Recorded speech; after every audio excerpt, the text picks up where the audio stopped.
একদা এক সময় এক পাগলা গারদে 3জন পাগল বাস করত। তো একদিনই ওই পাগলা গারদের ডাক্তার মনে মনে স্থির করলেন যে এই 3জন পাগলের উন্নতির জন্য একটা পরীক্ষা নেবেন। তো বেশ ঠিক আছে, তিনি 3জন পাগলকে নিয়ে একটি পুকুরের পাড়ে যান এবং পুকুরটি ছিল বেশ খাড়া। তো ওর উপর থেকে যদি কেউ ঝাঁপ দেয়, হয় ও ডুবে যাবে, না হলে ওর হাত পা কিছু একটা ভেঙে যাবে। তো ওই পরীক্ষার জন্যই ওই 3জন পাগলকে ওইখানে আনা হয়েছিল। তো ডাক্তারটি তখন বললেন যে তোমরা একে একে এই জলের মধ্যে ঝাঁপ দাও।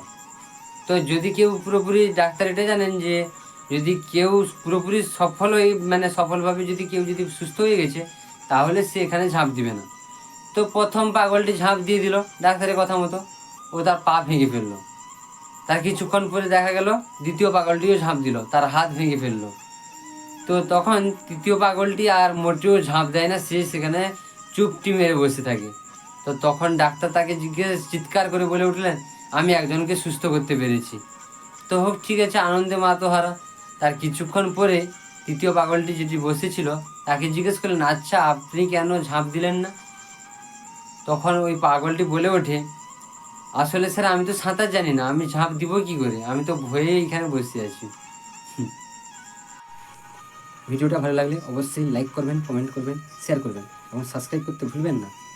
কারণ এরকম আরও নিত্য নতুন মজাদার ভিডিও পেতে চ্যানেলটি সাবস্ক্রাইব করে রাখুন, যাতে সবার আগে নোটিফিকেশান আপনার কাছে পৌঁছে যেতে পারে।